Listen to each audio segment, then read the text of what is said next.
తెలంగాణ రాష్ట్ర ప్రజలందరికీ తొలి ఏకాదశి శుభాకాంక్షలు. అందరికీ జై తెలంగాణ. నేను మీ సతీష్ యాదవ్ ముఖ్యరా. తెలంగాణ రాష్ట్రంలో కాంగ్రెస్ పార్టీ యొక్క వైఖరి ఎలా ఉందంటే, నోరొకటి చెప్తుంది, నొసలొకటి చేస్తుంది చందంగా తయారైంది.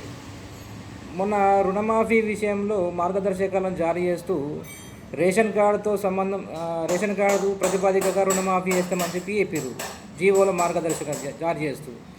కానీ వాళ్ళ నోటితో మాత్రం రేషన్ కార్డుతో సంబంధం లేకుండా పట్టా పాస్బుక్తోనే చేస్తామని చెప్పి మాట్లాడుతున్నారు. అదే విషయం క్లారిటీగా జీవో ఇవ్వచ్చు కదా, జీవోలని చెప్పచ్చు కదా, రేషన్ కార్డుతో సంబంధం లేకుండా. ఏమన్నా అంటే ఏది రేషన్ కార్డును కుటుంబాన్ని గుర్తించడానికి మాత్రమే మాట్లాడుతున్నారు. రేషన్ కార్డు కుటుంబాన్ని గుర్తించాలనుకుంటున్నారు.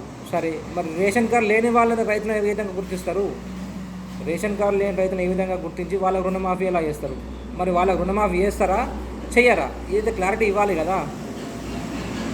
రేషన్ కార్డుకు అయినా పంట రుణానికి సంబంధం ఏంది? ఆ రోజు పంట రుణం తీసుకున్నప్పుడు రేషన్ కార్డు అడగలేరు కదా.